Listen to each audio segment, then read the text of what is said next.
Hello बच्चों, आज class 10 physics में आपको बताएंगे सेल का आंतरिक प्रतिरोध। ध्यान दीजिए, सेल का आंतरिक प्रतिरोध। ठीक, आप लोगों ने प्रतिरोध पढ़ा, विशिष्ट प्रतिरोध पढ़ा, उस पर आधारित हमने न्यूमेरिकल बताए।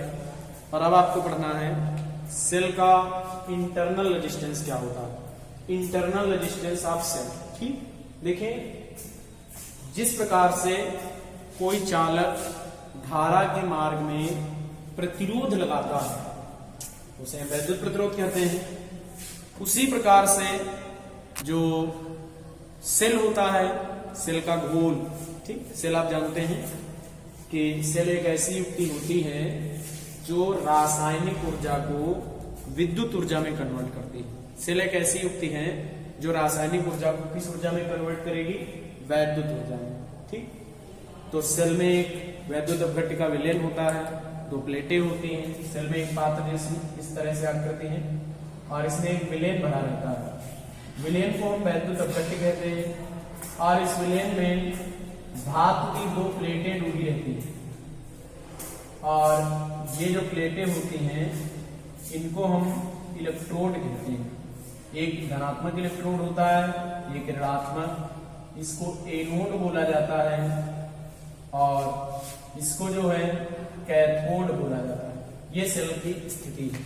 इसमें जो विलयन भरा है उसको हम क्या कहते हैं? वैद्युत अपघट्य। ठीक है, और ये जो धातु की प्लेटें हैं इनको कहा जाता है इलेक्ट्रोड। ठीक, एक इसमें से पॉजिटिव इलेक्ट्रोड और दूसरा आपका कैसा हो जाएगा? निगेटिव इलेक्ट्रोड हो जाएगा। तो सेल का घोल धारा के मार्ग में जो रुकावट उत्पन्न करता है उसे सेल का आंतरिक प्रतिरोध कहते हैं। ठीक, तो देखो, सेल द्वारा, सेल के घोल द्वारा, ये भी लिख सकते हैं। ठीक, सेल का घोल या सेल द्वारा सीधे लिखते हैं, सेल द्वारा धारा के मार्ग में लगाया गया अवरोध, लगाई गई रुकावट, बाधा, सेल द्वारा धारा के मार्ग में लगाया गया अवरोध सेल का आंतरिक प्रतिरोध कहलाता है। आंतरिक प्रतिरोध कहलाता है।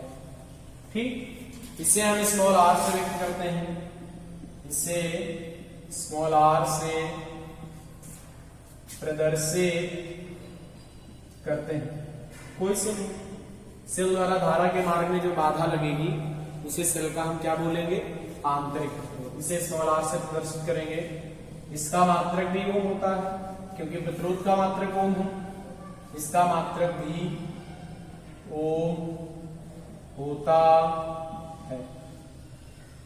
देखिए, किसी सेल को उसके आंतरिक प्रतिरोध के साथ इस प्रकार से प्रदर्शित किया जाता है। ठीक, अब आप सोच रहे हैं ये क्या है? ये आंतरिक प्रतिरोध है। सेल के साथ में ही इसको लगाएंगे। ये धनात्मक इलेक्ट्रोड जो हमने ये बनाए हैं, ये धनात्मक इलेक्ट्रोड और ये वाला ऋणात्मक इलेक्ट्रोड है। और जो हम यहाँ पर एक वर्ड लिख रहे हैं ई, ठीक, ये सेल की प्लेटों के बीच का पोटेंशियल डिफरेंस है या इसको हम बोलते हैं सेल का विद्युत वाहक बल। ई बराबर क्या है? सेल का विद्युत वाहक बल। सेल का विद्युत वाहक, अगर आपको सेल के साथ में 2 वोल्ट, 5 वोल्ट, 10 वोल्ट लिखा हो तो वो ई का मान है। और इंटरनल, और जो मान लो इंटरनल रेजिस्टेंस ना दिया जाए तो उसको हम वी ही लिख सकते हैं, विभवांतर ही सीधे। सेल का विभवांतर है सेल का विद्युत वाहक बल। ठीक, देखिए, यदि हम इस सेल को किसी परिपथ में जोड़ें, जैसे सेल ले लें जिसका विद्युत वाहक बल ई हो, आंतरिक प्रतिरोध आर हो, और इसको बाह्य परिपथ से जोड़ दें, मतलब एक बाहरी प्रतिरोध ले लें। ठीक, बाहरी प्रतिरोध ले लें आर और इसको परिपथ में ऐड कर दें, जोड़ दें, तो क्या आएगा? ठीक, देखिए यदि सेल को परिपथ से जोड़ें, मतलब कोई प्रतिरोध से जोड़ें, अगर हम सेल को किसी परिपथ से जोड़ें तो क्या आएगा? ये एक सेल हो गया जिसका विद्युत वाहक बल E, आंतरिक प्रतिरोध R, ये सेल हो गया और इसको हमने क्या किया, एक बाहरी प्रतिरोध से जोड़ दिया कैपिटल R। तो सेल से धारा कितनी प्रवाहित हुई? I धारा इस प्रतिरोध R में गई। और आप लोगों ने पढ़ा है कि ये चालक तार है ना, जब किसी चालक तार में धारा बहती है तो उसके सिरों पर एक विभवांतर स्थापित होता है और ओम के नियम के अनुसार उसका मान होता है V बराबर I होता है। तो इसके सिरों पर एक विभवांतर स्थापित होगा, मान लो कितना V। तो प्रतिरोध R पर विभवांतर कितना आएगा? R पर विभवांतर, तो याद रखेंगे V बराबर I है ओम के नियम से। I क्या है? धारा। R क्या है? प्रतिरोध। अच्छा, प्रतिरोध R में धारा क्या आएगी? प्रतिरोध R में धारा, तो याद रखेंगे I बराबर कुल विद्युत वाहक बल बटे कुल प्रतिरोध। देखो ये प्रतिरोध R है, ये प्रतिरोध R, ये R एक ही रेखा में जुड़े। जैसे इसको अगर हम खोल दें ऐसे, जो करंट आएगा ऐसे जाएगा, ऐसे यहां से होता हुआ यहां जाएगा, मतलब ये R और ये R श्रेणी क्रम में है। श्रेणी क्रम में प्रतिरोध जैसे 2 ओम ये जुड़ा है, 1 ओम ये है, तो इनको मिला दे तो 3 ओम हो गया। वैसे ये R ओम है, स्मॉल r ओम है, तो इनको जोड़ दे तो कुल प्रतिरोध R प्लस R हो गया। कुल विद्युत वाहक बल क्या हो गया? E, तो धारा I हो जाएगी E बटे R प्लस R। देखो सेल से प्राप्त अधिकतम धारा, जैसे कहा जाए सेल से अधिकतम धारा कितनी होगी, तो देखो सेल से अधिकतम धारा तब प्राप्त हो सकती है जब बाह्य प्रतिरोध ना हो। तो I बराबर E बटे स्मॉल r, ये I मैक्स का मान है। अधिकतम अधिकतम धारा I मैक्स का मान होगा कितना? E अपान R। प्रतिरोध R में धारा या सेल से ली गई धारा या परिपथ में प्रवाहित धारा I बराबर होगा E बटे R प्लस R। सबको याद रखना है। अब जैसे हमने आपको क्वेश्चन दिया, ठीक, क्वेश्चन ये है, क्वेश्चन नंबर 1, एक सेल का विद्युत वाहक बल को ईएमएफ बोलते हैं, इलेक्ट्रोमोटिव फोर्स, इसीलिए इसे लिखते हैं। एक सेल का विद्युत वाहक बल 4 वोल्ट तथा आंतरिक प्रतिरोध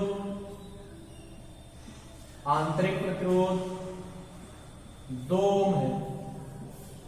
एक सेल का विद्युत वाहक बल 4 वोल्ट, आंतरिक प्रतिरोध 2 ओम है। इसके द्वारा 4 ओम 6 ओम के बाह्य प्रतिरोध में धारा भेजी जाती है।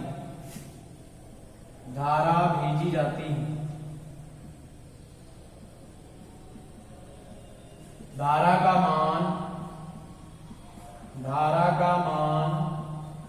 तथा प्रतिरोध R पर, मतलब प्रतिरोध 2 ओम पर, प्रतिरोध 6 ओम पर विभवांतर ज्ञात करना, मतलब धारा ज्ञात करनी है। और ये जैसे R ओम पर हमने विभवांतर V और I लिखा था, ऐसे 6 ओम पर विभवांतर ज्ञात करना। ठीक, कैसे हल करें इसको, ध्यान दीजिए। इसका परिपथ बना ले रहे हैं, एक सेल जिसमें दिखा दें, आंतरिक प्रतिरोध उसका दिखा दें। देखिए ये सेल हो गया जिसका इंटरनल रेजिस्टेंस E, ये R, E का मान 4 वोल्ट, R का मान 2 ओम, और इसको एक बाह्य प्रतिरोध 6 ओम के बाह्य प्रतिरोध से जोड़ा, R बराबर 6 ओम का बाह्य प्रतिरोध।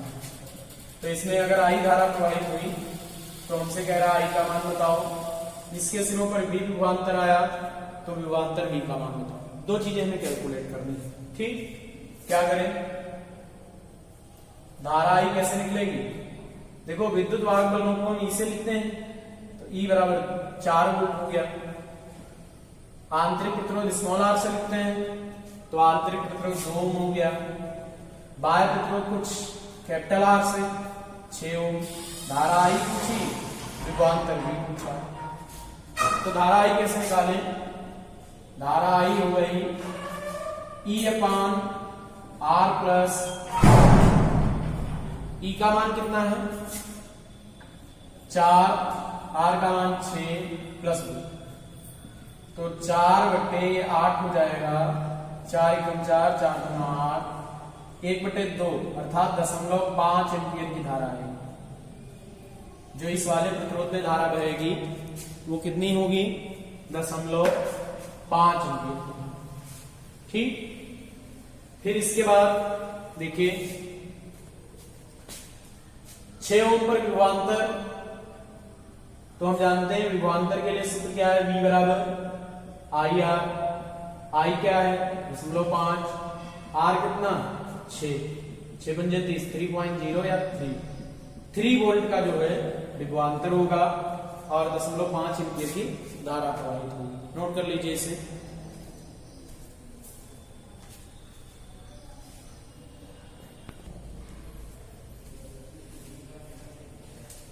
देखिए इसके बाद हम लोग पढ़ेंगे कि प्रतिरोधों का संयोजन क्या है। प्रतिरोधों का संयोग क्या है? संयोजन मतलब अगर हम 2-3 प्रतिरोध जोड़ दें, किस प्रकार जोड़े? 2-3 को जोड़े प्रतिरोधों को, तो उनका मान क्या आएगा? ठीक, ये सब जानना है। तो आपका टॉपिक हो जाता है प्रतिरोधों का संयोजन। काफी प्रमुख भी है इसके। प्रतिरोधों का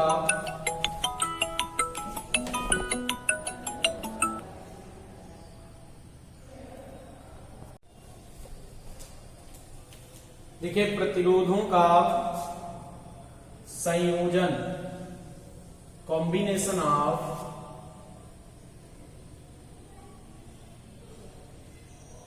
रेजिस्टेंस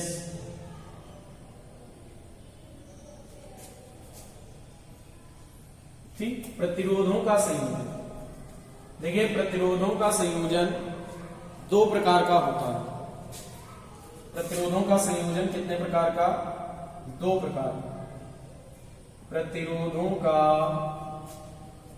संयोजन 2 प्रकार का होता है। ठीक,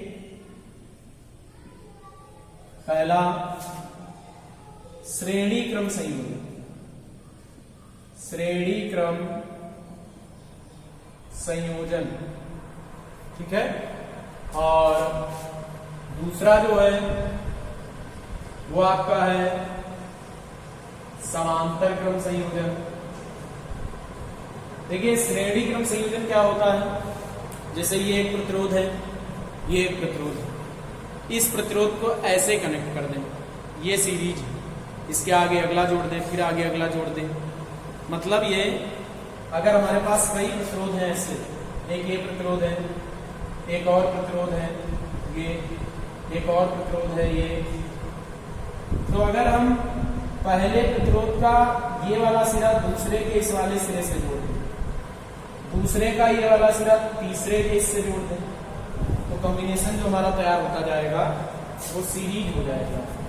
ऐसे जोड़ते चले जाए, सीरीज कॉम्बिनेशन हो जाएगा। अर्थात कि यदि पहले प्रतिरोध का दूसरा सिरा दूसरे के पहले से, दूसरे का दूसरा तीसरे के पहले से, तीसरे का दूसरा चौथे के पहले से जोड़ते चले जाएं, तो प्रतिरोधों का यह संयोजन श्रेणी क्रम संयोजन कहलाएगा। ठीक, लिखेंगे यदि पहले प्रतिरोध का दूसरा सिरा दूसरे प्रतिरोध के दूसरे प्रतिरोध के पहले सिरे से ठीक, कामा दूसरे का दूसरा सिरा, दूसरे प्रतिरोध का दूसरा सिरा, दूसरा सिरा तीसरे प्रतिरोध के पहले से,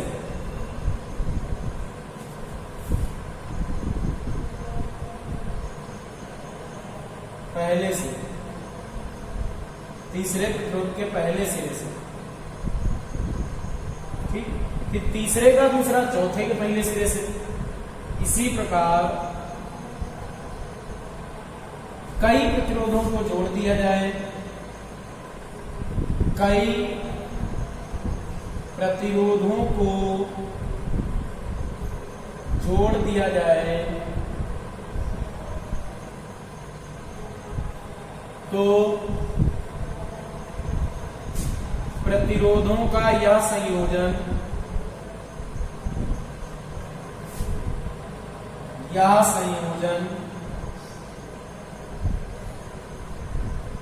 श्रेणी क्रम संयोजन कहलाता है। ठीक है, प्रतिरोधों का यह संयोजन क्या कहलाएगा? श्रेणी क्रम संयोजन कहलाएगा। ठीक, पहला प्रतिरोध, इसका दूसरा सिरा दूसरे के पहले से, इसका दूसरा तीसरे के पहले से, ऐसे जोड़ते चले जाएं तो कॉम्बिनेशन जो है सीरीज। समांतर क्रम में क्या होता है कि कई प्रतिरोध हो, सबका एक सिरा एक बिंदु से, दूसरा सिरा दूसरे बिंदु से जोड़ दिया जाए तो वो कॉम्बिनेशन जो है पैरेलल है। देखो, यदि सभी प्रतिरोधों के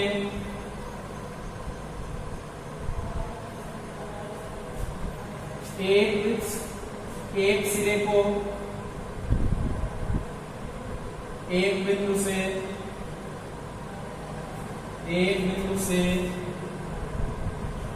तथा दूसरे सिरे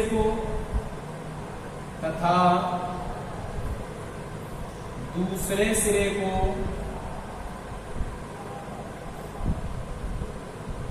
किसी दूसरे बिंदु से जोड़ दिया जाए, किसी दूसरे बिंदु से जोड़ दिया जाए तो प्रतिरोधों का यह संयोजन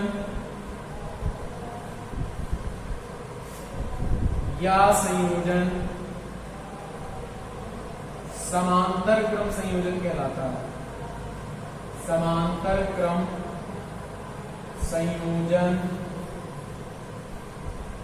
कहलाता है।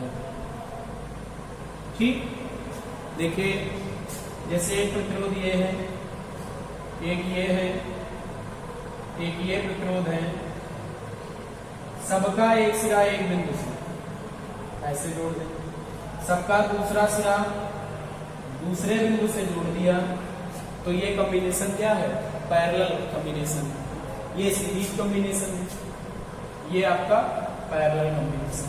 ठीक, तो कल आपको कई प्रतिरोधों को श्रेणी में जोड़ दिया जाए तो उनका कुल प्रतिरोध कितना निकलेगा, यदि कई प्रतिरोधों को समांतर क्रम में जोड़ दिया जाए तो उनका कुल प्रतिरोध कितना निकलेगा, इक्विवेलेंट रेजिस्टेंस कितना निकलेगा, वो आपको नेक्स्ट वीडियो में बताएंगे।